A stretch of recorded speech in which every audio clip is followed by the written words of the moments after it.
కుంభకర్ణుడు అనేది కేవలం ఒక పేరు కాదు, అది కొన్ని లక్షణాలకు ప్రతీక. ఏ మనిషి కర్ణాలు అనే చెవులు కుంభం అనే కుండతో సమానంగా తయారవుతాయో ఆ వ్యక్తియే కుంభకర్ణుడు. కుండ యొక్క వైశిష్ట్యం ఏమిటంటే దాని మూతి దగ్గర ఏమి మాట్లాడినా శబ్దం లోనికి వెళ్ళదు. అక్కడక్కడే శబ్దం వ్యాపిస్తుంది తప్ప ముందుకు వెళ్ళదు. దాని ముందు పలుకబడే ప్రతి మాట ప్రతిధ్వనిగా తిరిగి వెనుకకు వచ్చేస్తుంది.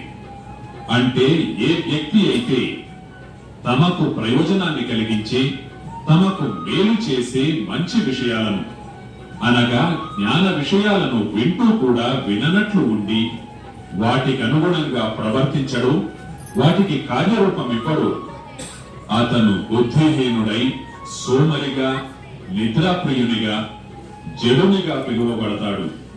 అటువంటి ప్రతి వ్యక్తి కుంభకర్ణుడే. అజ్ఞానమనే గాఢ నిద్రలో మునిగిన మానవునికి ప్రతీక కుంభకర్ణుడు. అటువంటి మత్తు వదలని మానవులను బ్రహ్మకుమారీలు జ్ఞానబోధతో మేలుకొలుపుతున్నారు.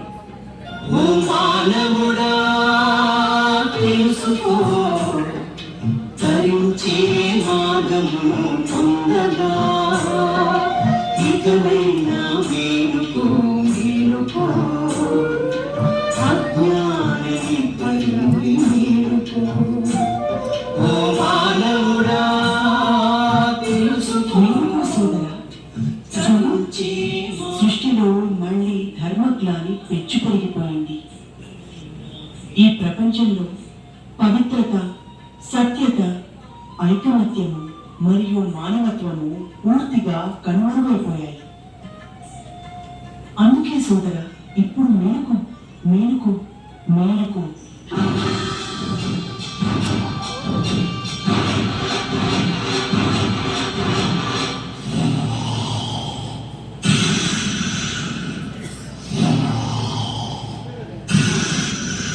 ఓ ప్రియ ఆత్మ, ఇప్పుడు ఈ సృష్టి చక్రం మళ్ళీ కలియుగ అంతిమాన్ని చూపిస్తుంది.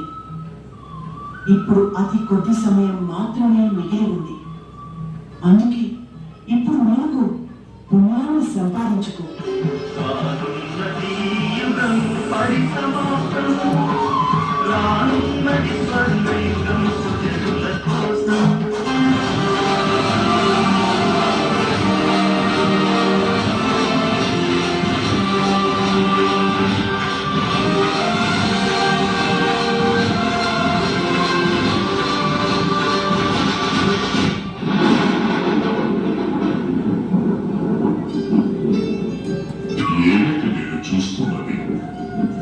ఎవరు తెల్లని వస్త్రాలలో ఉన్న దేవతలు?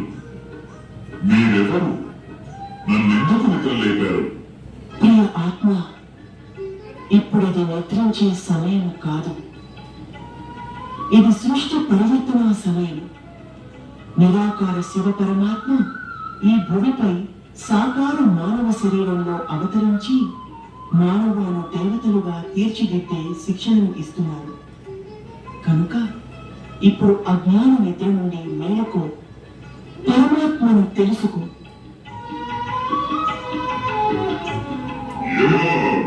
పరమాత్మ ఈ భూమిపై అవతరించాడా?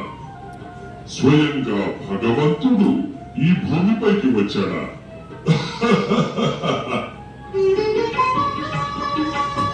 అవును సోదరా, ఇది నిజం. అతి త్వరలోనే ఈ భూమిపైకి ఒక అందమైన ప్రపంచం రానుంది. దానిని స్వర్గం, పారడైజ్, బహిష్ట్ అని అంటారు. సృష్టికర్త అయిన భగవంతుడే స్వయంగా మనల్ని ఈశ్వరీయ శక్తులు మరియు గుణాలతో అలంకరిస్తున్నారు. సోదరీమణులారా, మీరు ఈ సందేశం అందించినందుకు మీకు నా కృతజ్ఞతలు. ఈ మహోత్సవం ద్వారా పరమాత్మ కలయికను ఆవిష్కరింపజేసుకుంటాను. మిత్రులారా, రండి, మీరందరూ సపరివార మిత్ర సమేతంగా విచ్చేసి ఈ మహోత్సవంలో పాలుపంచుకొని